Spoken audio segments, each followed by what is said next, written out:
For those joining us for the first time, SDA is a not-for-profit arts advocacy organization established in 2002 by a group of artists and drama educators. SDA attained charity status in year 2020. Our purpose is to advance the profession of the drama and theatre educator and advocate for the practice and value of drama theatre in performance, education, and community. Connections is a non-partisan platform for connecting stakeholders in education sector through open dialogues on current challenges, issues, and developments with the aim to inspire change. For Connections 2022, we will be taking a deep dive into the topic of safeguarding of children in the arts. We had a fruitful time this morning discussing safeguarding of children in the arts in the Singapore context. And for a panel this afternoon, we will be looking at some frameworks and practices of safeguarding policies in Singapore. Today, we are privileged to have Dr. Charlene Rajendran as our moderator of the panel. Dr. Charlene Rajendran is a theatre educator, dramaturg, and researcher at the National Institution of Education, Nanyang Technology University, Singapore. She is the co-director of Asian Dramaturg Network and the lead editor of ADN Review. As a practice-led academic, she publishes in varied spaces and works on interdisciplinary and community arts projects. If you have any questions, feel free to drop them at our Slido page and enter the code which will be showed on the screen. For those who need help, please feel free to get in touch with any of our ushers or administrators on our Zoom. We also have our friends from Equal Dreams doing speech-to-text interpretation. Please go to the link on the screen to gain access to the document. You can also find the link on our Zoom. Over to you, Charlene. Thank you very much, Tabitha. Thank you, everyone, and thank you to all of you for being here, particularly our panelists, Bernice Lee, Azhar Yusuf, and Deborah Young, whom I have the pleasure of moderating in a discussion this afternoon's session. I'll introduce them more thoroughly in a while. Thank you, SDEA, for inviting me to moderate this session, because as a result, I am learning about this area, safeguarding of children in the arts, which is at present an undeveloped area, admittedly so for a range of different reasons. Hence, on our panel today are not just arts educators. In fact, we have someone from sports and we have someone from a religious organization, as well as someone who's an artist and arts educator, because clearly this is work that needs to learn across disciplines, and we need to understand what each other are doing to make sense of this very important work of basically protecting the child who is in a precarious position, but also able to understand more than we often give the child credit for. So this morning's discussion opened up a few areas of interest, and broadly speaking, there is the aspect of policy and guidelines that need to be developed and implemented and shared and made available. And there is also the question of what does it mean to be an educator? What is the role of an educator? What is the responsibility? What are the limits and boundaries of this person who takes on the task of being an educator? And what's the role of the learner? So these are broad areas of questioning and learning and unlearning maybe that we need to take on. And so I really look forward to what our panelists are going to share with us and talk about. The structure of this afternoon session is as follows. Each of our presenters will speak for about 10 minutes, and then we will have a discussion among the panelists to start off for about 20 minutes, and then we'll open to the floor. And the floor in this sense means people who are present here, as well as those who are watching online and are sending in questions on Slido. So you have the option of typing in your questions, or I guess, if you're here, you can raise your hand later on. And we hope that this begins a process of discussion. SDA is working towards developing some kinds of guidelines, policies, working processes that can be user-friendly. Because at the end of the day, what's the point of all this talk if it leads nowhere? So think about it in that way, that this is not about arriving at solutions in one afternoon, but starting a process and continuing to learn from each other and think about what else is needed. Okay, so with that, let me introduce our panelists. we have Mr. Azhar Yusof, who is head of Coach SG at Sport Singapore. And in his role at Coach SG, he leads the coaching education and development efforts across all sports. He also oversees the Safe Sport Task Force that aims to safeguard sport and ensure that participants may engage in sport in a positive and safe environment. Azhar has a diverse background, having been a national athlete, an international match official, and a coach in multiple sports. He's a teacher by training. He headed the PE and CCA department at Raffles Institution before joining the National Institute of Education, although we've never met in NIE, sadly. Maybe, we've crossed paths, but we've never actually said hello. How sad is that? And he is senior lecturer and assistant head of teaching. So welcome, Azhar. Nice to finally meet you.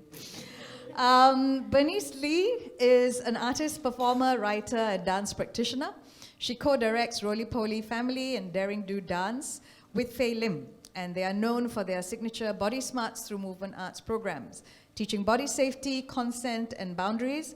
They advise and consult on safeguarding practices for children. Roly Poly Family is dedicated to honoring children's creative genius and caring about children's perspectives. Moving and playing are central to their art making. Welcome, Bernice. Good to work with you again.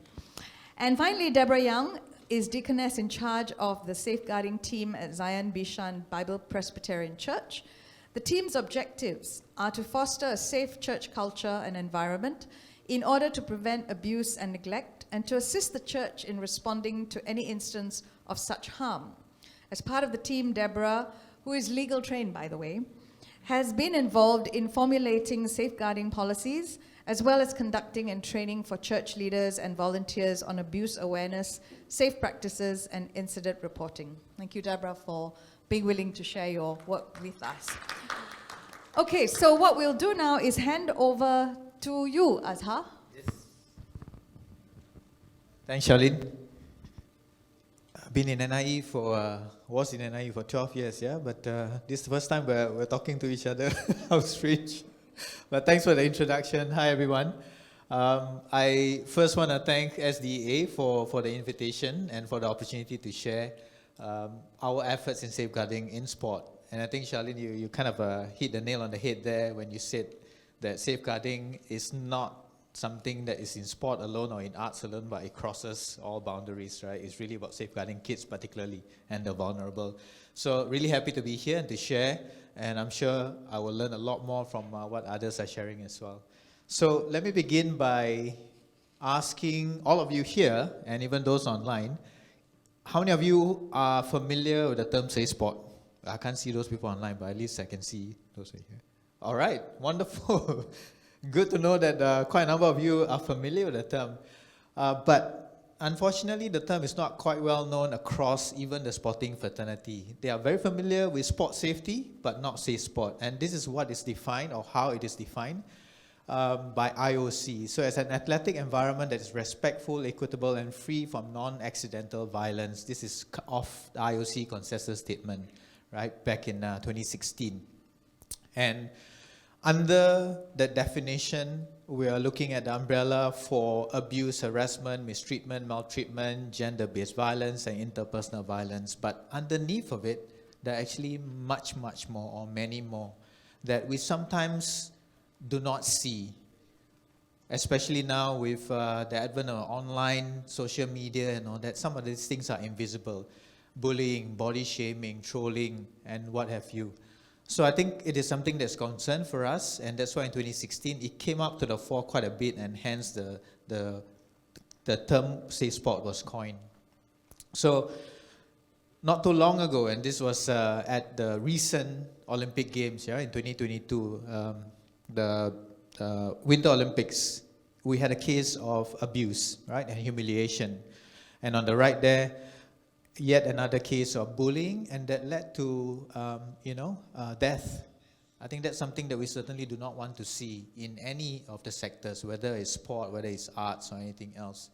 So if we go back in time, what I said earlier about how this was, it really started off by the now infamous case of Dr. Larry Nassar, the US gymnastics coach, and the many inappropriate things that he did to so many women. Yeah. But it is not a problem with a doctor. It is a problem in many, many different roles that you have played out in the sporting fraternity. So you have the coach, you have athletes against athletes, you have sport administrators. So it is not a coaching problem, it is not a medical doctor's problem, it is not a sports administrator's problem, it's everywhere. And you see here all over the world, there are issues surrounding Safe Sport. And here in Asia, we're not spared as well. So Safe Sport knows no boundaries, right? So the recent cases also involve those who are in Asia, in Korea, in Japan, and so on. And the same can be said for Singapore. So again, I said earlier that it knows no boundaries, and these are the cases of Safe Sport here in Singapore, right? So this is something that is concern for us, and I said earlier about how some of these things are not criminal in nature, but yet it is something that we need to guard against.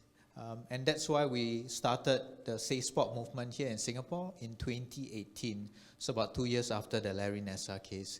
In 2019, we started the Safe Sport Commission, an independent body looking at this, not connected to any agency. Yeah. So there are spectrum of behaviors, as you can see here.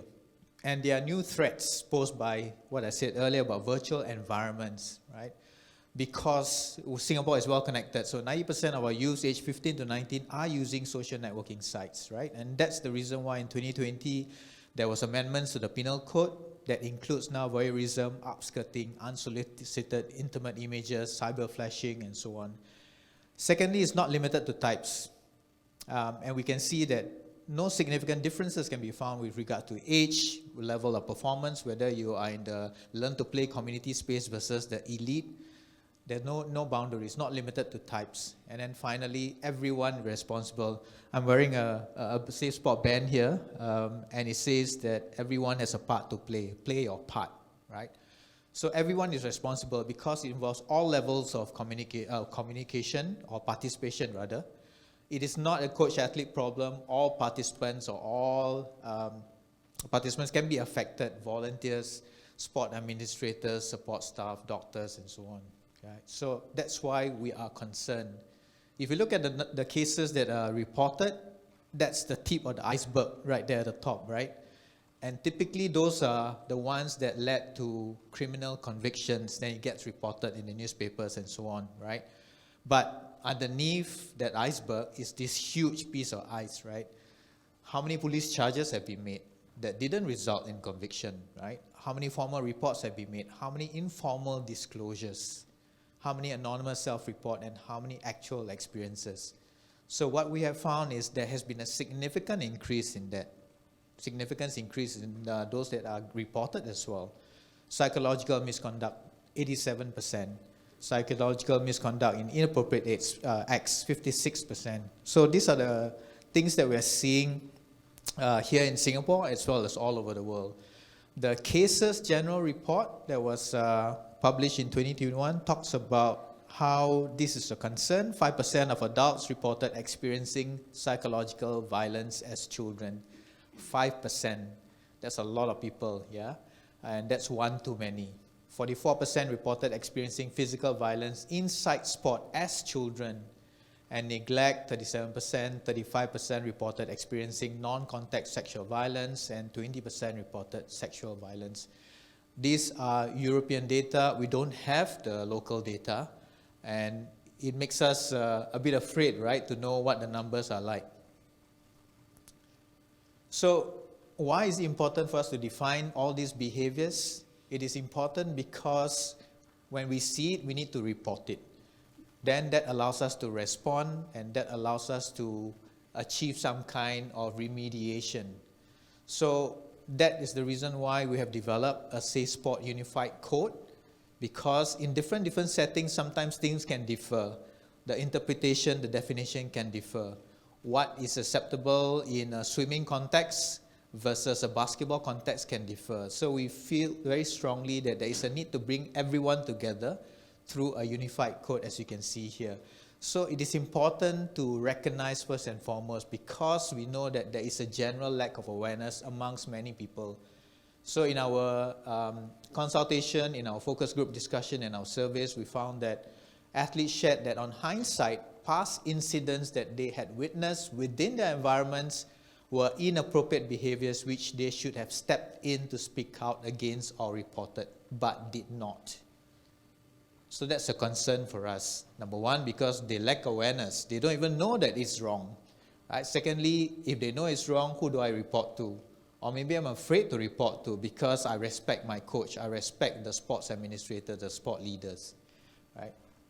So this is what we're trying to do to create that athletic environment that is respectful, equitable, and free from non-accidental violence. And in order to do that, we need to look at what are the cultural contexts, and particularly in the context of sport, and what does it mean as far as this non-accidental violence is concerned. So if you look at the list that you see on the left here, it talks about many of these things are really a result of power differential. So if I'm a coach and I'm dealing with an athlete, there's a power differential. If you're an arts teacher and you are dealing with a student, there is that power differential, right? If I'm a leader, if I'm a principal, I'm working with my teacher, there's a power differential. If I'm a captain in an athletic team and the other person is just a member, there is that power differential. So this can all lead to what you see here in terms of what it can come out to in terms of violence, yeah? So that psychological, physical, sexual neglect. So these are some of the things that came out in terms of us wanting to clearly define what these roles are and to achieve that commonality, that common definition. So the research suggests that the impacts are certainly profound and can be very long-lasting. And that's something that we have to constantly remind ourselves, and especially important that we safeguard those who are vulnerable people, young persons, yeah? So it can be emotional, it can be cognitive, mental, physical, relational, behavioral. These are all things that can have impact on that person or the participant. So in the context of sport, and I can say it's the same would be for the arts or the music scene, in that it all starts with that trust. You take up a class, you join something, because you trust that you will be safe, right? You trust that you will have a positive learning environment. So when there is a power imbalance, sometimes you accept it as it is, right? This is how it is like. The teacher is like that. In sport, particularly in the martial arts, I always call my coach the sensei, right? There's a lot of respect and a lot of trust there. But when it comes to that power imbalance, that's where, for certainly CYP stands for children and young persons, there is that deference to authority. For the vulnerable individuals, or the VP, vulnerable persons, is about dependence, right?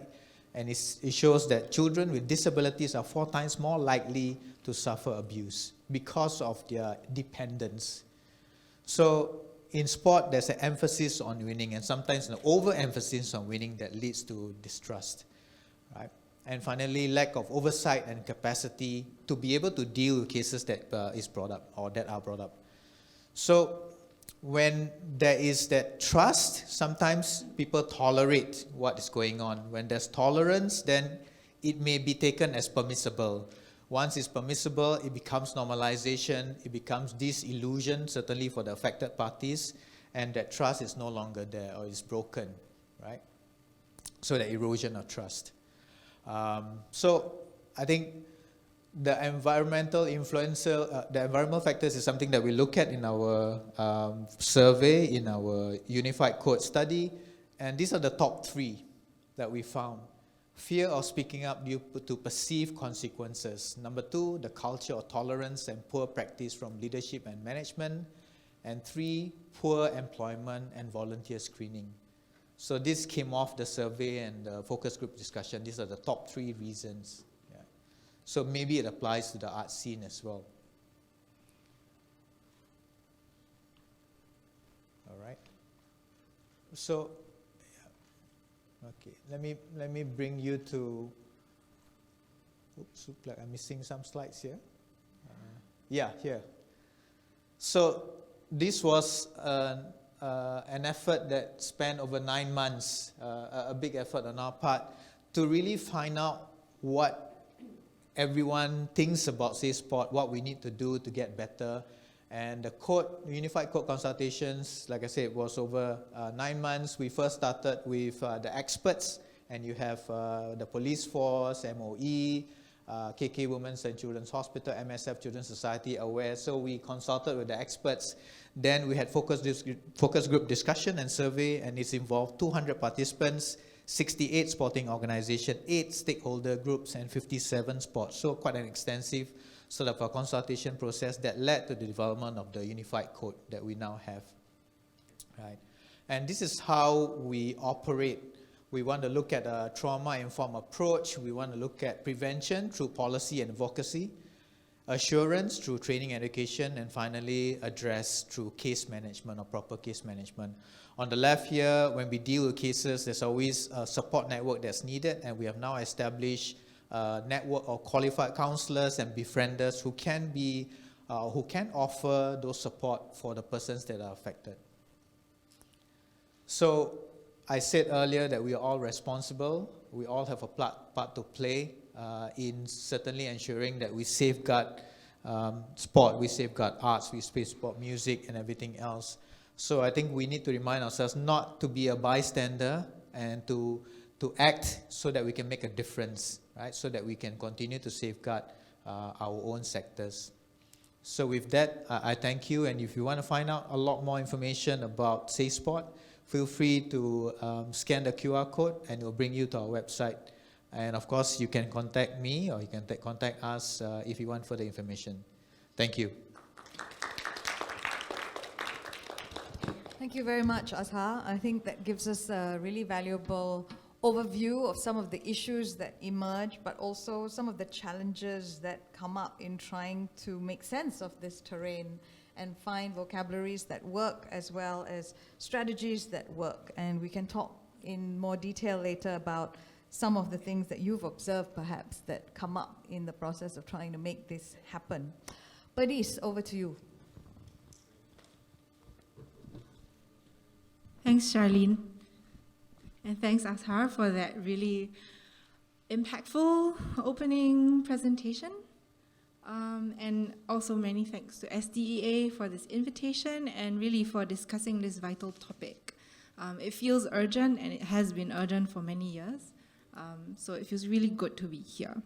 Hi everyone, I'm Bernice, and I'm speaking today in my capacity as co-director of Roly Poly Family and co-founder of its parent company, Daring Do Dance. Faye Lim and I started the company together in 2018 as two artist friends. In today's panel, I'll be speaking mainly about how we approach safety, as well as our body safety program, Body Smarts through Movement Arts. The work we have done and continue to do to develop this program affects and informs all of our creative work, our teaching, our advising, and our mentoring. And within my sharing, just a heads up that there will be mentions of sexual abuse and child sexual abuse. Next slide.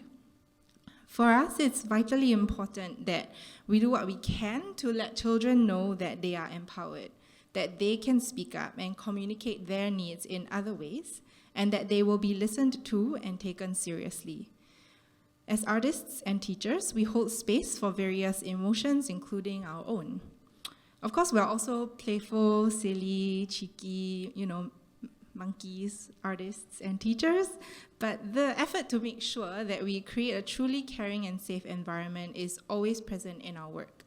And we do this also because we want children to know that they don't have to trust adults and people in power just by default. So we take a really active role in making sure that they know that we're working on this together, this sense of safety. And, we let them know that adults, in fact, especially the ones that are most trusted, we need to take an active role in looking out for their safety needs. And that where possible, we show children that their safety comes first. We create a space where it's not just about speaking up. It is about speaking up, but it's also about us listening actively to different modes of communication and body language And this is especially for us as dance artists, that the body might speak first, and in some cases, the children may not be able to speak. In protecting children, the least we can do is our best to protect them at this very moment and at this time that they are with us. But what can we do now that can potentially help protect them in years to come?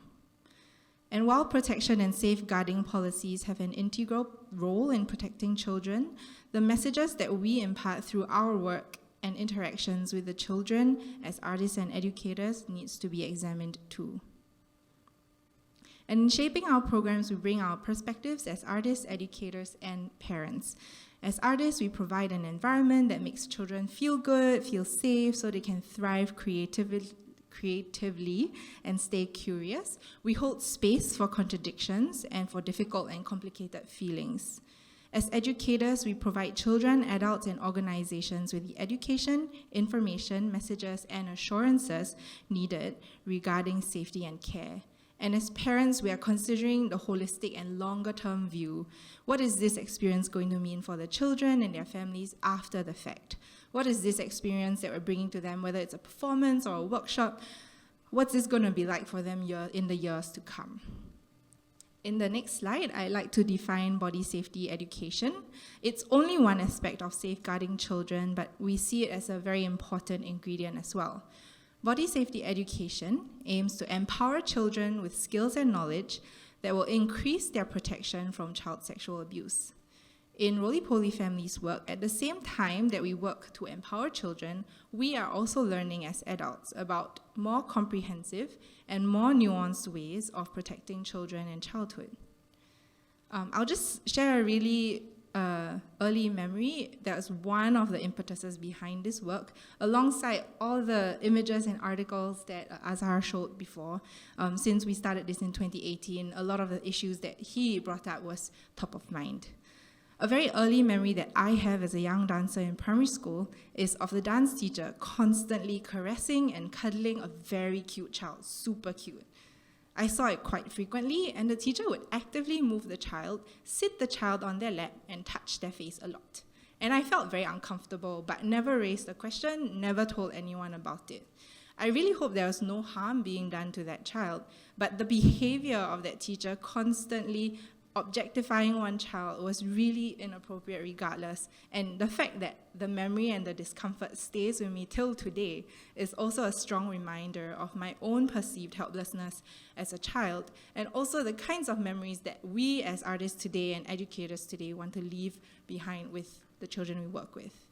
And in developing our work, we use experiences like the one I've just described to deeply consider our own responsibility as artists, educators, and dance teachers, and really think about how we embody and practice what we're talking about. The next slide. So after the 2017 resurgence of the Me Too movement, we saw a need to address boundaries and consent with people from a very young age. Faye especially was concerned by an emergence of CSA, child sexual abuse cases, where the children did not know they were being abused, or that they could disclose abuse, or feared the consequences of disclosure. Disclosure can facilitate harm reduction. Therefore, when we started our company in 2018, we knew that alongside the dance projects and dance teaching, we would also be developing a program for body safety and respect, and this became our Body Smarts through Movement Arts program. Body Smarts focuses on CSA prevention, reducing harm and practicing respect, but what we learned from our training and research also clarified our broader understanding of how to work with children in caring ways that also allow them to be safe, to feel safe, and be able to take risks. In creating the program, we participated in training and take resources from Singapore Children's Society. So we took the training, Kids Live, I Can Protect Myself, and we kind of got to know the social service sector guide and child abuse reporting guide. We did the training with AWARE, the Sexual Assault Awareness and First Responders training. Faye did a certificate in sex ed for people with developmental disabilities, and we refer to the Kid Power curriculum, which is, I think, based in the US. And we did our own efficacy research about what kinds of information and content is useful for young children, and how to think about application in different age groups. And we apply our skills and knowledge as dancers, particularly in our practice of contact improvisation, which is a movement practice. And we do also consent and boundary practice. And it's an ongoing thing that, constant requires kind of constant vigilance and sort of an ongoing awareness of how it's not ever so straightforward, and it's been really enriching as a result. To date, we have worked with a number of organizations to bring Body Smarts to primary school age children, to parents with preschool children, and last year we also ran training for our dance teachers and arts facilitators. Next slide. One of the first things that we did as a small company, we worked on our child protection policy, and here's a little bit about that. We continue to evolve this document, and it's not static.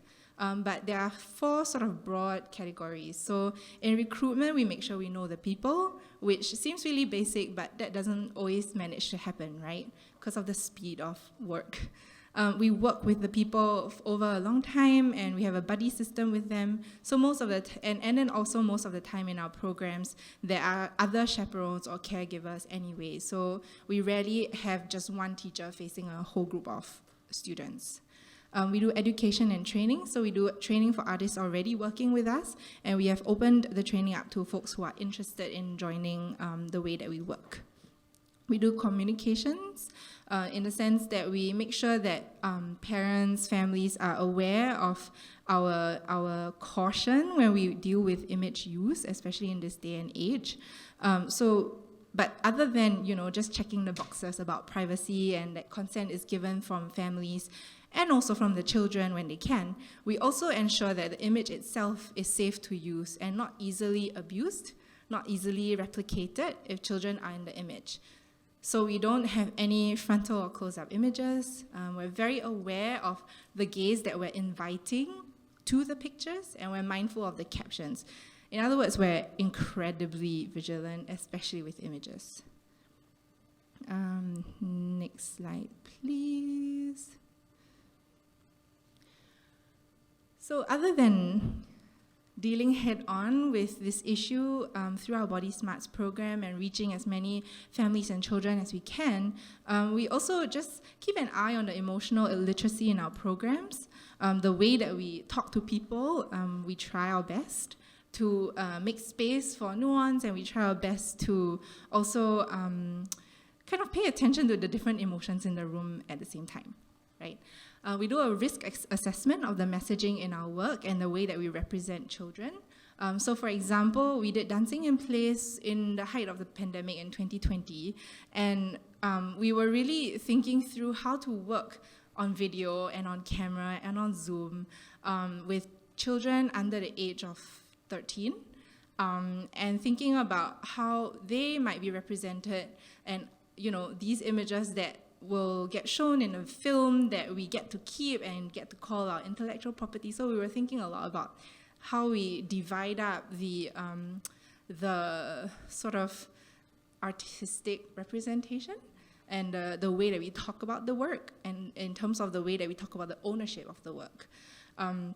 So that work is called Dancing in Place, and there's like a Facebook thing that you can look at, and we might rescreen it at some point.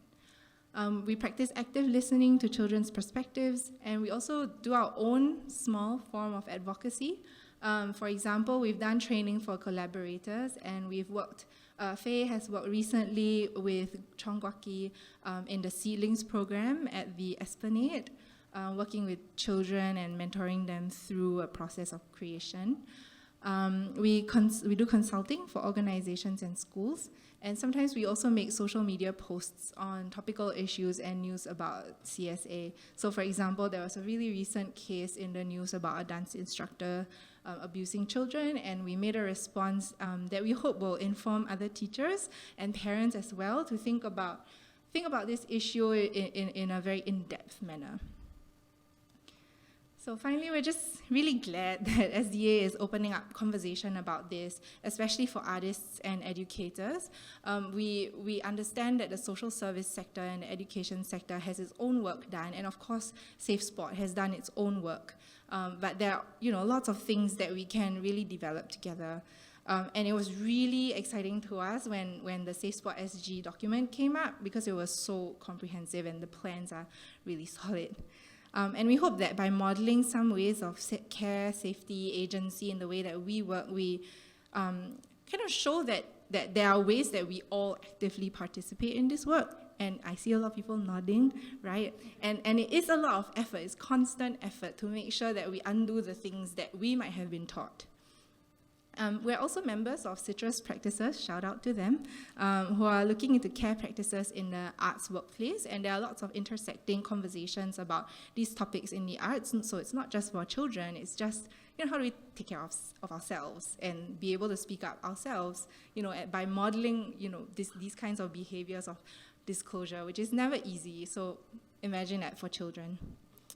And it's an evolving and responsive practice, and we continue to examine this, and we're glad that this panel is a space for that. So finally, just thank you, and you can see, maybe it's a bit faint, the email address over there, you can reach us there. And our website is undergoing some changes, but all the information will be there, and a lot of our content is on Instagram, including the posts about the child sexual abuse. Yeah, thank you very much. Thank you. Thank you very much, Bernice, for reminding us that really the challenge is to be able to enable children or the young people to know how to do this and how to be participant in this process, right? Which involves that vigilance and listening and continuing to develop literacies and question the gaze, I think, especially in the arts, who owns the work and how does that work get used and framed and positioned becomes really a question of the ethics of ownership that needs to be looked at. Thank you very much. We'll talk more further. Deborah, over to you.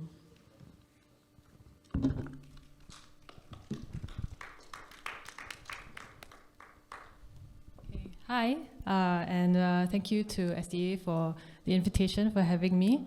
And thank you to my fellow panelists as well, Asa and Bernice. I think we've been learning from you through the resources that you posted online and also through your presentations just now, so thanks so much.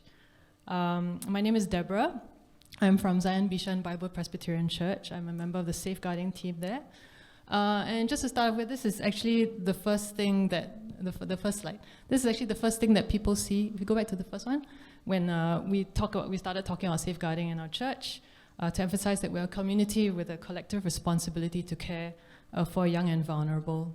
I just want to mention my team members on the next slide. We're a small team at the moment, a team of 3, but yeah, really grateful for their partnership in this endeavor, in going through this. Okay, so I was asked to share about how, really why and how we got started with safeguarding. So I mean, just to bring us back to what we are talking about when we talk about safeguarding in Zion Bishan, is to safeguard and care for the well-being of all in the church, especially the young and vulnerable, who are less able to protect themselves. It's to cultivate a safe environment where all are responsible to guard against the risks and effects of abuse. It is to respond swiftly and effectively if there should be a safeguarding breach or any instance or allegation of abuse. And then also in their response is providing compassion and spiritual support for any victims of abuse. And also, if we know of anyone who has committed abuse, to hold them accountable and see them commit to change, to live transformed lives. Okay, next. Okay, so yeah, we were asked to talk a bit about how we got started and why. This is a question that we get a lot.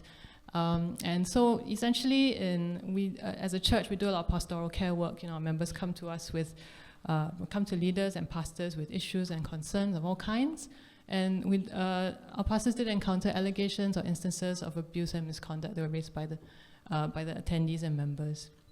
And alongside that, around the same time, starting from a few years ago, there were many highly publicized cases of abuse, both locally and globally. I mean, it was impossible to ignore, the Larry Nassar case being one very notorious example, the Me Too movement that prompted a lot of really an outpouring of these instances that had happened.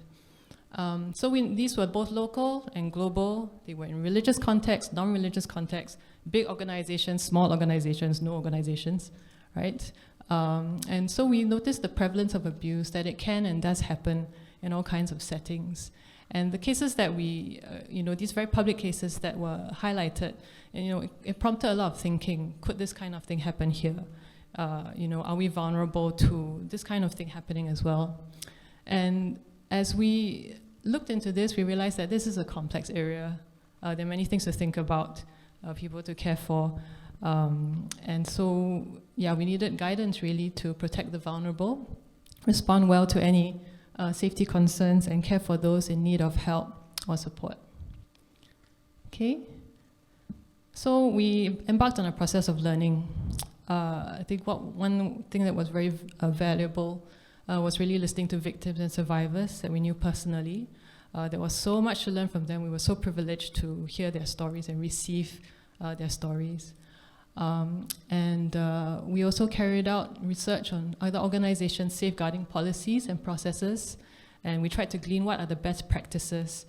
Safeguarding children in religious organizations and other organizations is an area that we found was further along in development in places such as the UK, Australia, and some parts of the States. So we tried to look at those and see what they were doing and what were the common threads that we could pick out. We also sought input from others who are experienced in safeguarding and child protection, including people such as social workers and counselors in our membership, people that we knew personally, and they were most happy to give input when they understood what we were trying to do. We also continued to follow, unfortunately, that the cases of abuse that were very public and very prominent, they kept being reported. And so we continued to follow those to see what we could learn, right? And then lastly, we also sought out training as much as we could find. There is... Yes. Okay, I'm so sorry. I will try and slow down a bit. Okay. We also tried to find resources for training. There was, frankly, not a lot of specialized safeguarding training that we could find, but we went to attend what we could. So one was actually mentioned by Bernice earlier, the sexual assault first responders training offered by AWARE. That was a great resource to learn from in terms of how to care for victims well, how to respond well. And then also we looked for resources that were aimed at churches, because we were looking for things that could work for our context. And one conference that we went for, was called Church as a Refuge, and that was really, that's really what we wanted to see, the church as a safe place. And also there's body safety training, which I'll touch on again later. Okay, next please. Okay, so with that, we started to develop really first our statement of principles and values, explaining what safeguarding is, why it is needed, and to set out the church's priorities that will guide our policies and responses. And this is really because we recognize that there was not a lot of awareness about this, so we needed to explain how it's grounded in our convictions as Christians, to care for the vulnerable among us. And so some of these statements now are captured in our safeguarding policy, which is on our website, and I think the link was given to everyone for pre-event reading. Yeah, so we started based on principle. And then one of the first resources, and one that we're still using today, was really to seek to empower children through helping to provide body safety education. And so what we use and what we invite parents and preschoolers to attend in our church is Kids Life by Singapore Children's Society, and it helps children protect themselves against sexual abuse, recognize when they're in an unsafe situation, and seek help. And one thing about this is that the parents attend as well, so they can see and they can understand why it's being taught. And it also helps them, I think, continue this conversation with their children. I attended with my daughter, and I found it very useful as well. Yeah. Okay, so with that, we were able to create some basic training, and it's really with the aim of raising awareness at this stage. Is this an internal thing that we do for our leaders and volunteers? So we start with explaining the principles and values and underlining the importance of why we are doing this. And then abuse awareness, just talking about what forms abuse can take, what it can look like, what are some signs that we might notice. And then introducing the idea of safe behaviors or practices, right? The idea of safe or unsafe touch, what are some things to avoid? What are some things that should be encouraged to model healthy relationships to our children who are also watching us? They also have guidance on how to receive and report a disclosure internally within the organization, as well as signposting to community resources such as helplines.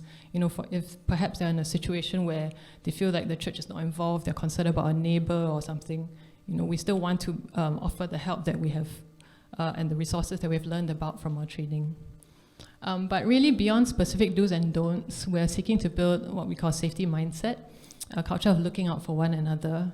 And we also emphasize the community effort because this goes out to quite a lot of leaders and lay people, a lot of whom are volunteers.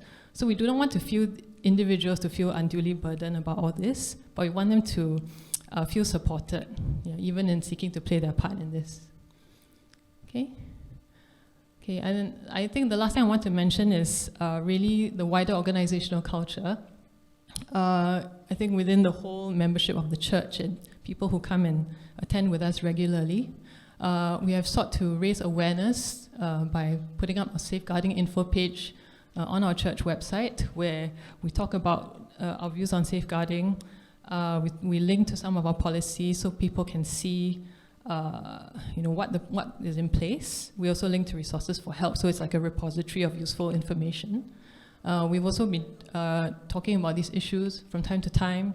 Our pastors may mention it during services, or we write about our work in the church bulletin, which is like a weekly update to members. So from time to time, there'll be these sorts of things that members can take note of and be informed.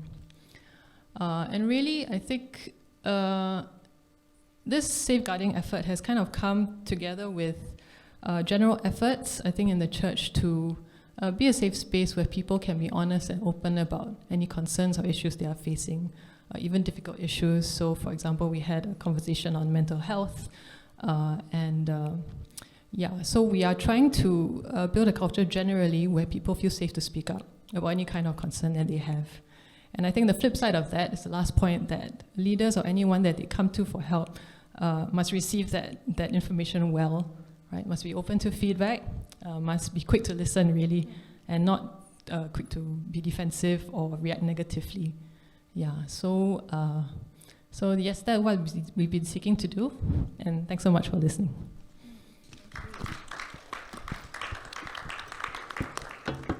Thank you very much, Deborah. I think it's always good to be reminded, although it's an unpleasant feeling, that some of the spaces we think are safest are not.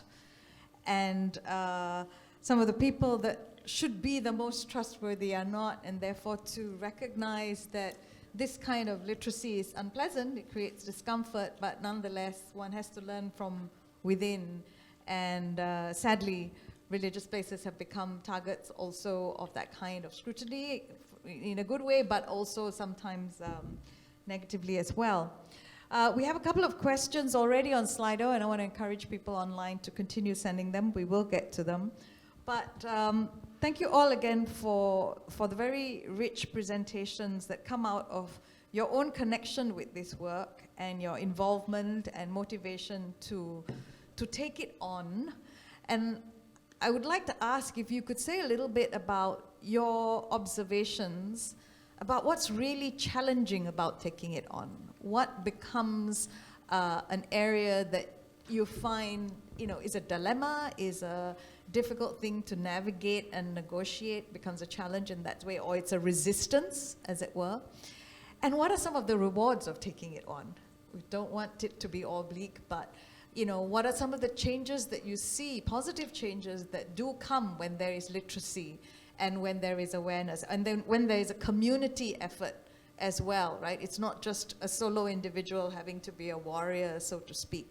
So if you could say a little bit about what some of these challenges and some of these rewards are, to give us an insight into what it's like to be involved in the work itself. Azhar, I'm going to start with you. I thought it's ladies first. But happy to start. Yeah, that's really a good question, and maybe I'll start with the positives first and then come to the challenges. So I think what we're certainly happy about is when we started in 2018, there were examples that we can follow, because the movement started by the IOC in 2016. So by the time we got on board, there were already a lot of resources available. And there was the US Center for Safe Sport that has been established. So we were fortunate in that sense that when we went out there to do our literature work, research and review, we found good articles, and we had friends from overseas, US Centers of Safe Sport, Coaching Association in Canada, who were really, really willing to share resources with us to help build our own resources and to contextualize, very importantly, right? Contextualize to the Singapore context, the environment, the landscape and ecosystem. So that has been very useful for us, and that has certainly led to where we are right now, where we have established last year in November that Unified Safe Sport. People were willing to come forward because they are aligned to our cause and what we're trying to do. So we couldn't have done it if we didn't get that kind of a support from people. But I guess they are supportive because of what they are seeing around them. And you know, you reflected from in the past about your own experiences, looking at somebody being a little bit too intimate with a child, or behaving in a not the most appropriate way, right? So I think we've had a similar group of people who have experienced that, and then therefore have come forward to help us be a lot more informed. The other group is certainly the vulnerable groups, the people with vulnerabilities.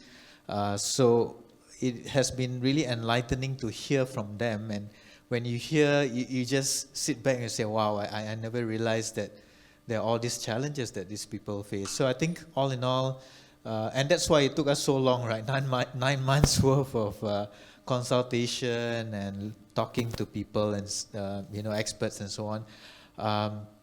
But the challenge continues to be from groups, organization, people that have never experienced this and say to us that, no, we're fine. There's never been any cases in our you know, organization. We are good. You know, but actually they are not, right? I mean, I showed earlier about that iceberg, right? Yeah. So maybe the tip of the iceberg is nothing for them because nothing has been reported, but that doesn't mean that nothing has ever happened, right? And unfortunately, we are seeing that as well. We are seeing a rise in the number of cases reported to us. So we look at it positively in the sense that perhaps, or we like to believe that there is now greater awareness, and that's why people are reporting these cases, right? They recognize that, oh, maybe this was what was acceptable in the past, but it's no longer is, so I want to report it. So we look at the increased numbers as a positive that way. Secondly is, we also believe that people are now reporting because they have the confidence that their reports or their disclosures will be dealt with fairly, right? And with confidentiality as well. So those are some of the things that we're happy about in terms of what we've achieved, as well as some of the challenges that we continue to face. Thank you. I think willful ignorance is one of the most difficult things to deal with in That's life, right. right? Yeah, thank you. Bernice, if you could tell us about your thoughts. Sorry. I think one of the main challenges is feeling a bit like the paranoid android, you know? Like, once you have that lens on and you see things, knowing the extreme cases or what could go badly wrong, I think that's kind of challenging, and trying to talk to people who might be willfully ignorant, right? I think a lot of times people come from a place of, no, actually I want to trust the world. I want my children to trust the world. And that's important to us too. Right? And we really try to make sure that in our workshops and the way that we do this work, there's an assurance that the goal is affection and trust and respect. but also just kind of awareness of what else is out there, right? And I think that lens has been quite challenging to navigate. Like when am I just really just being too paranoid, right? And thinking about this too much? And when is it that, yeah, actually it is good to, for instance, my favorite example would be saying to camera people, hi, like camera people, like, hey, did you ask for consent, right? And I think that's not really part of the way that people behind the lenses have been working. And that's not like on them. It's just the way that we're so used to cameras being everywhere.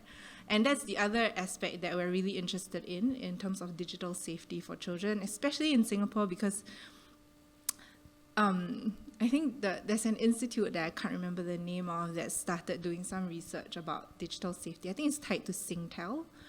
There's an institute, and they, Singapore children get phones from a really young age, and not all parents know how to protect them.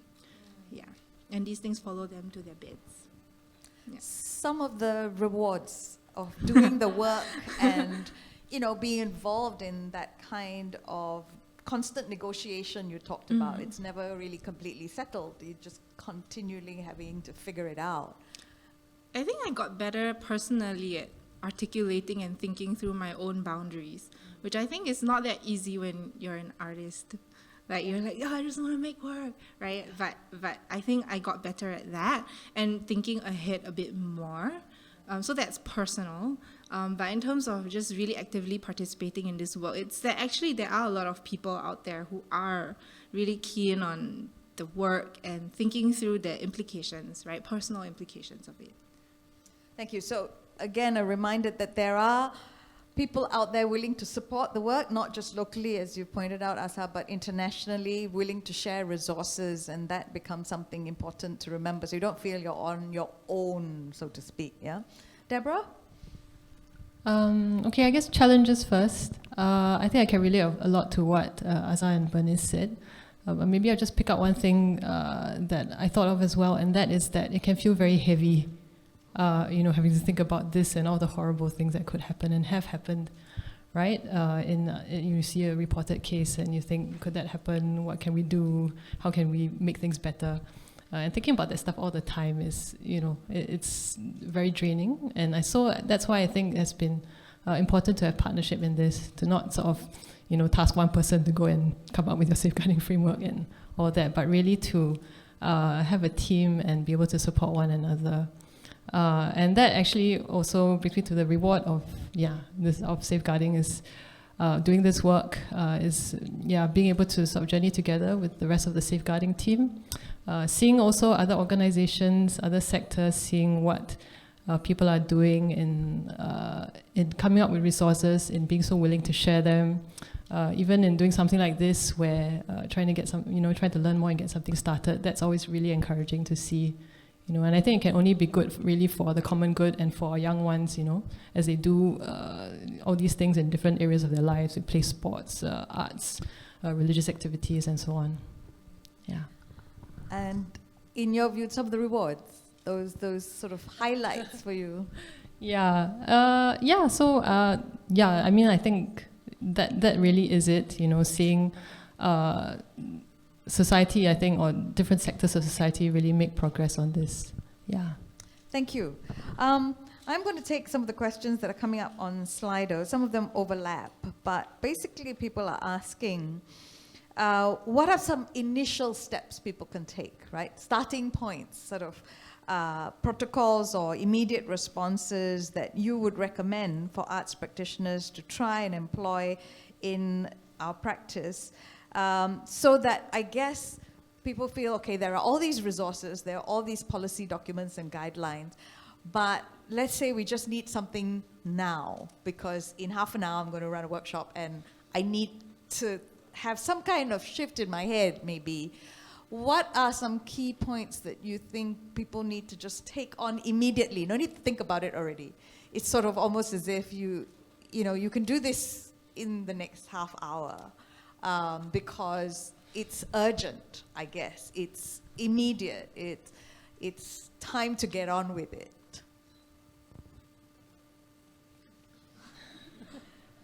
Yes, I'm asking a difficult question. That's my job. You're asking about arts, so I'm I asking was about with- the arts, but I guess it's about safety across Yeah. the board, right? And So- which would be applicable to the arts as well. So yeah, so if you're talking about, quick access to information and resources, you want it now, you want to roll out something, you want to run a workshop, then we are certainly most happy to share whatever we have.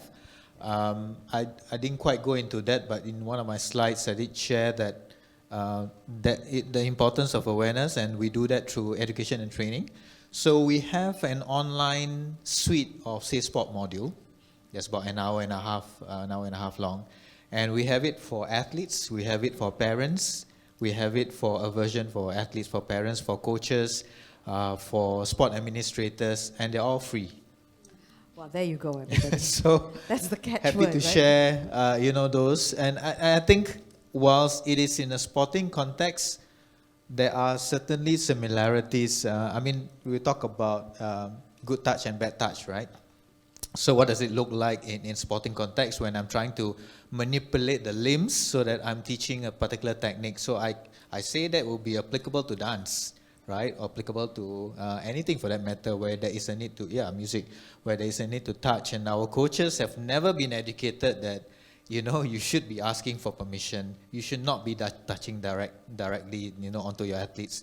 There are generally acceptable parts of the body where this is a no-no and this is okay. So it's about that body skills, body safety awareness and body safety skills that I think you guys are also educating, certainly in your program, right?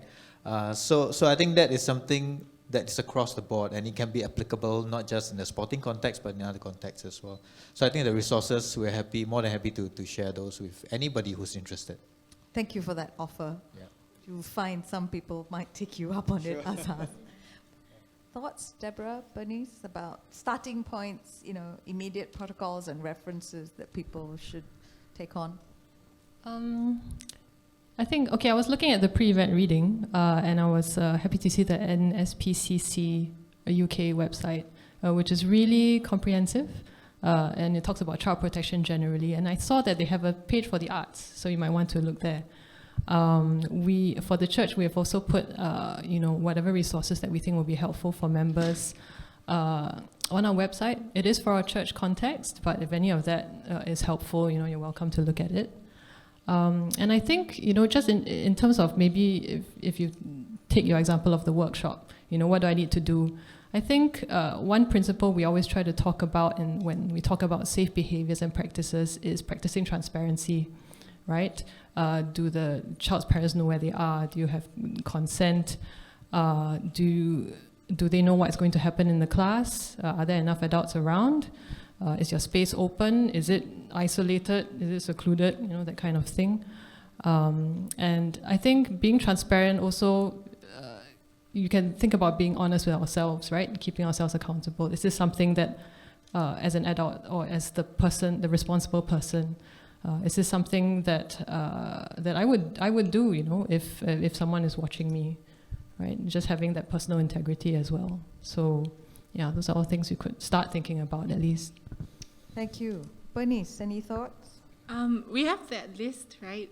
Kids Life, Sexual Assault First Responders Training by Aware, Safe Sport, our Body Smarts programs. We're going to move some online as well. But I think in that 30 minutes, like the best thing I can do for myself is to take care of my emotional well-being. So it could be just like making sure I declutter, like do some breathing. If you do like meditation or stretching or something, that's usually helpful to slow your own reactivity down, because sometimes things happen and then like our fight or flight kicks in, and that's not always the best response. Yeah. I like that. It's like a stock take of oneself in a way, that before you start looking everywhere for what to do, look at what's within. Are there any questions or comments from the floor here? Do you want to raise your hand, and a mic will get passed to you because we're recording this? Not yet? Okay, think about it and perhaps in a while. Let me ask another question that has come up. And that is this question about how should practitioners, educators, parents, and so on educate the children? You know, how do we educate the kids or even youth about this terrain and about reporting such incidents, since this is the focus in this session on children? Perhaps what are the kinds of vocabularies or what are the kinds of frameworks in which you think this work can be done effectively to address what you're saying about cultures of fear and reluctance and authority that seem to prevail despite these various stories that have come up in the headlines, right? So it's shifted in some terrains, but it hasn't shifted in other terrains. And sometimes the organizations that are unwilling to change is the home organization, right? And what's happened for generations is good enough for me and my kids, sort of thing, right? So how does one approach that so that young people get access to what we're talking about and trying to do? What you're talking about and trying to do? I think if you look at the cases that has happened in Singapore, often that happens in the home or that happens with the people that are closest to the victims. So that's something that we need to, recognize and be aware of. About a month and a half ago, there was a report about MOE and ECDA, or Early Childhood Development Agency, strengthening the framework that they have, and they're starting to train using a revised curriculum preschool teachers in terms of the body safety skills that they introduce to kids. So we read that article and we were quick to jump onto that opportunity, and we contacted NIEC, National Institute of Early Childhood Education. We contacted MOE and quickly told them that we would like to be a part of that, right? Because they are raising this awareness or raising the importance of, these body skills, what is good touch, what is bad touch, even at a preschool level. So I think that's a really huge step forward in terms of educating kids, children, the most vulnerable, right? At the very young age, at the preschool level, what it means. And to present to them, I like to present to them in a language that they can understand. So we jumped on board, and I sent out emails to them, and we invited them to a Singapore Children's Society Kids Life event recently, workshop that we presented. And again, it's heartening to know that they said, okay, let's do this together, because our concern is when you're teaching kids about these body safety skills and what is good touch and bad touch in a general education setting, or in a general setting, will look different in a sports setting where I'm in my swimming suit and it is acceptable for the coach to touch me because the coach is trying to get me to be able to swim. So what is good touch and what is bad touch in that context? So we wanted to insert some of those in the teaching of the kids, in the teaching of the preschool teachers. So I'm happy to say that they were positive about it, and we're working closely with them now. Thank you. Thoughts on working with the kids? I mean, I know you talked about bringing the parents in as well and involving not just one sector, but, it becomes intersectional in that sense. And I think that's something you're raising as well, Bernice. Thoughts about how to work with the kids? I think the thing that we realize is that the messaging needs to be underpinned by truly respecting children's body autonomy.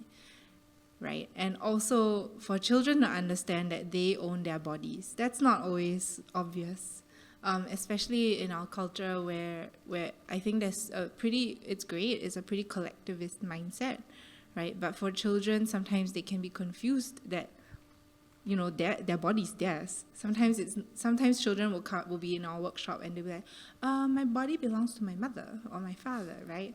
And that's just the way their minds work. And just making sure that that's clear to them, and then giving them agency and paying attention to what they have to say on a day-to-day basis.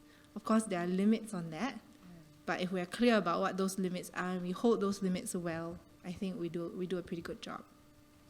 Yeah, so can I just dwell on that word agency a little bit, right? So when you say you're giving them agency, it doesn't mean they can do anything they want, Yeah. right? So just clarify what you mean by that, so that one is not just using this word lightly, but it's there's a consciousness about it.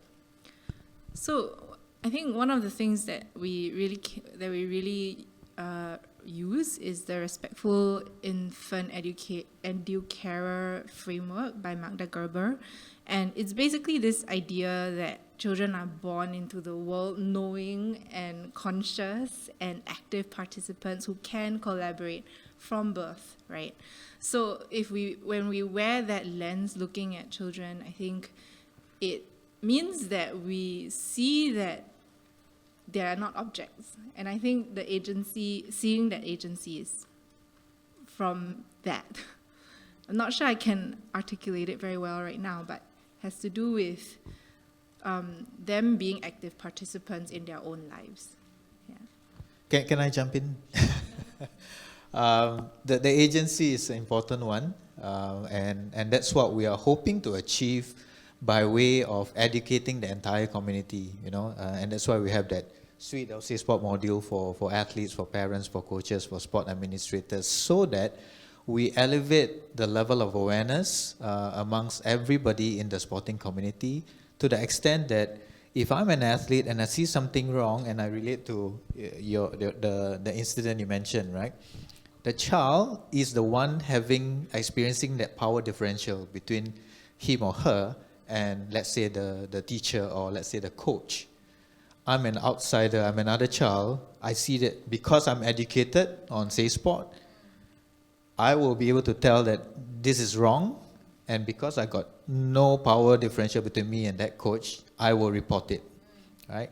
And then seated over there is another coach looking at this coach, doing something inappropriate. That coach can walk over and also exercise, therefore, his agency and say something to this coach, right? Over there, there's a parent who has gone through our module, and they are also educated, and they will make a report because, they know where to report, our email and our number and all that. So that's how we envision the effect when we truly educate everyone on Safe Sport. So that will be how. And that's what it means when we say it takes a village to raise a child. Yeah, exactly. Right? It's not a village that's going to sit by and watch the child get abused. It's a village that's willing to take action when something like this happens. Yeah, Yeah, that's right. thank you for that. Anything to add, Deborah? Yeah, when you ask your question, I thought about how, parents are invited to participate in the body safety training with their children. And I think, that's really important to kind of get adults, maybe those are different generations, for whom this may be a totally new thing, to sort of be exposed to these ideas and to understand where we're coming from, and why is why I can't just, pick up, touch a child the way I was accustomed to, or maybe the way I was touched as a child, right?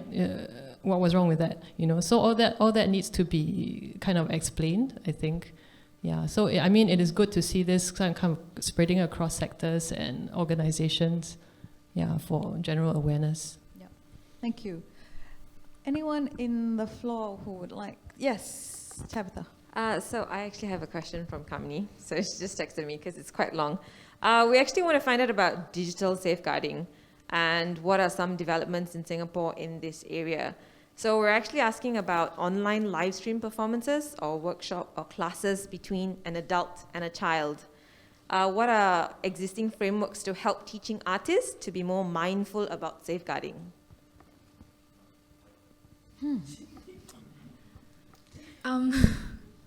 I don't know about frameworks, but the way that we practice it, some examples would be checking with the children before, recording, which people do now for Zoom, telling them what we're recording for. So we do the consent stuff with the parents, but we also do it verbally with the children, so they're aware. Things like pointing out, in a non-shaming or scared way, about the angles of their cameras, pointing certain things out and just be like, oh, okay, why don't you fix it? And it's it's a non-event, but just helping them be mindful of the angle of the camera as well. Those are two I can think of.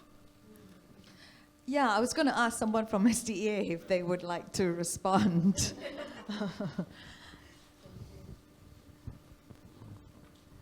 I'm just going to add to what Bernice said, not as a member of SDA now, but as a parent.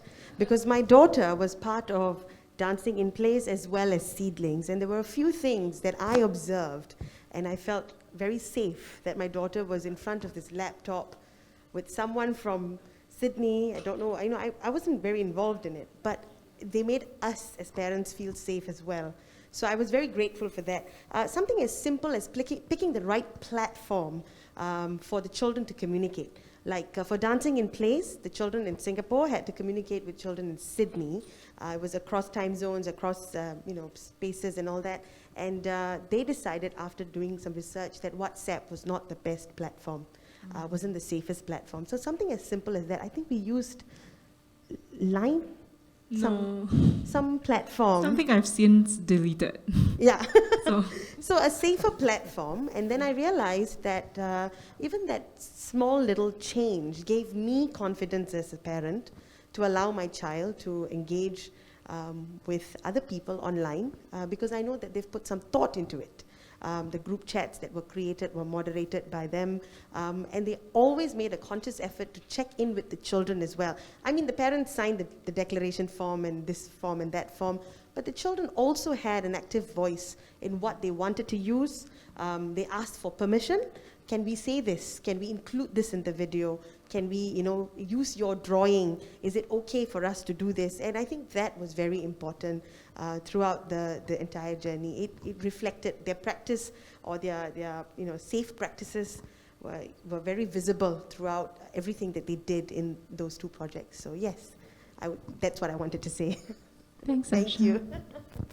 Yeah, so there are many, many aspects to it, right? The technology is one thing, but then the culture and the context is another thing. And then, of course, the individual situations. I mean, there's so much involved. And this is combining a few questions. So one is, how do we get over or get beyond this reluctance to do anything about it? Right? Whether it's willful ignorance or just inertia, lack of understanding of the urgency. And what do you do when something actually goes wrong, when something is breached within the organization, within the workshop, within the sport scene, as it were? And then you have to take action and do something which can be seen as a kind of learning moment in a way, apart from the responsibility to make sure that there's accountability and the child or whoever is, a victim is then looked after in that sense. How do you actually go about doing something about it, and what sorts of, action becomes effective rather than just tokenistic for the sake of, which happens sometimes, right? Something is done just to show that something is done rather than action that's really going to make a difference. In one of the slides that I shared earlier, and that was really came off the back of the survey and the focus group discussion that we had with so many people. The number one reason why our problem is fear of speaking up, right? So I think that's a real problem that we need to address, the biggest challenge, and it has to start therefore with, in our view, that education and awareness. To know that first, this is wrong. Because if they don't know that it is wrong, then they will never report it, right? Because that's acceptable.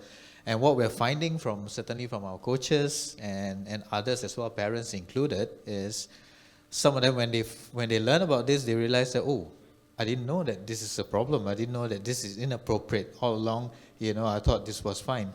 So we saw that the coaches are now having to ask themselves and challenging the practices of the past and to find out whether, or to ask themselves whether this is still appropriate, given these current times.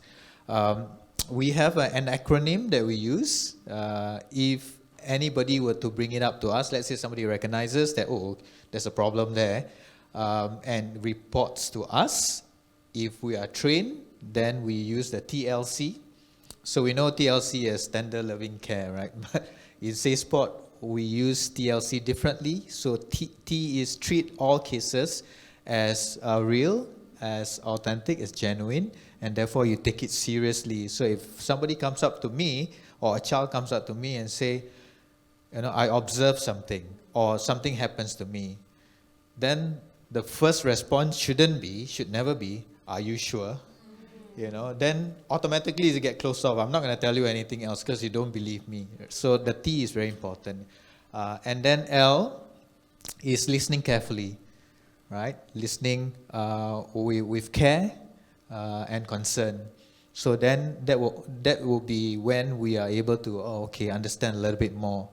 And then finally, listen calmly, listen with care and concern, and then C is that care, the comfort that we offer to this individual. So that's the TLC. The other one is really around telling our coaches, our sport administrators about the rule of two, and that will apply also in the digital space, right? So we will never have a coaching session where it's just the coach and the athletes and nobody else. So we have that rule of two. There must be another athlete or another adult or another trained person. So, and things like offering a lift to somebody. In the past, we say, that's fine, I'm offering a lift. I'm just being nice. I offer a lift to my student to send them home. But now it's no. That rule of two still applies in those contexts as well. Yep. Thank you. That's really practical on the one level, and I like the TLC acronym. The most important being treat every case as genuine to begin with, so that there is that initial reckoning of respect and trust. Yeah. Other thoughts on that as first steps, or? You had a question on, I think, how to overcome the inertia of getting things going, is it? That's one. That's so one one. is the culture of tolerance, and the other is that, And then the other one was in responding to a case. Okay. I can answer the one about response. I think when Asa shared about TLC, we have an acronym that we use in our training, which is SAFE. this is so But- Singapore, right? Yeah, It's all I about acronyms. We love all the acronyms. all acronyms. Yeah, but very similar ideas about listening, taking cases seriously, listening very attentively, and being sort of slower to speak and quicker to listen and take in what the child is saying, and then assuring them that they're doing the right thing by telling you. And then for our volunteers, we say, find help. F is for find help. Don't try and deal with it alone. Escalate it internally. And then E is actually to ensure their own well-being, because they may feel very burdened by this thing that has been shared with them, depending what it is. So this is basically to encourage people to surface things that concern them. And we say, even if it is small, if you are unsure, you can still ask. And then maybe it may be that when you clarify everything, it is okay. But we still encourage it, and it's not too small, and don't be embarrassed, and just bring it up if you're bothered or if you're uncomfortable. Yeah. Thank you. Bernice, anything? I think for the inertia part, I think the things that really help me are the words consent and boundaries, which are always being practiced anyway, right? So we might have inertia when it comes to thinking of being very trusting in our culture, which is great on the one hand, but just recognizing that there are always by default levels of consent that we're giving and different types of boundaries that we're enacting, like personal space boundaries, right? And just seeing them as already existing and seeing that we're already practicing them might be helpful for thinking about how we overcome this everything's fine feeling. With disclosure, I have to just say that AWARE's first responders training was really helpful, and that in Singapore there are several layers that we can, there are several ways that we can go about it. And at my house there's this bus stop sign that says, what happens if someone crosses the line? Call the line, right? This is TAFEP, right? So I think that there's a growing awareness, as we can see. Thank you. But I think Yeah. if I can just add a little bit more, that reluctance is really real, right? And unfortunately, sometimes the circle is very small, right? So if I'm in in athletics, I know if I bring this up, everybody will know that I'm the one who says it, right? And I don't want also, because of the power differential, I don't want anything to happen to my coach, right? So I'm fearful of that, right? So because of that, we have independent. So if you establish, and State Sport Commission is that independent thing. So we are not affiliated to swimming, Singapore Swimming Association. We're not affiliated to Basketball Association. So somebody, if something happens to somebody in a basketball setting, they don't have to tell them, right? They can come to us. And it becomes, if you are not willing to report it formally, then it can just be a disclosure. And we, as a State Sport Commission, we can act on it whilst retaining the confidentiality. So I think that will increase that confidence and reduce that reluctance in wanting to report. Yeah, because it's a close community. Everybody knows everybody else. So sometimes that becomes something that hinders people from wanting to come out and speak out. Yeah, that's like that in the arts as well. And so you're like an ombudsman kind of situation, right? Where you allow for varied people to come without a partiality towards any particular one. This is obviously a conversation that can continue and needs to continue and will continue. But I want to start by saying a very big thank you to all three of you, Azhar, Bernice, and Deborah. Welcome. Because it really helps to get the juices thinking and moving along. Thank you very much to all of you who are present and to all of you who are participating online. Over to you, Tabitha. Thank you, Charlene. Thank you so much, Charlene, and panelists, Azhar, Deborah, and Bernice, for your invaluable insights. Thank you, everybody. Please share your feedback with us through the QR code on the screen or the link in the chat.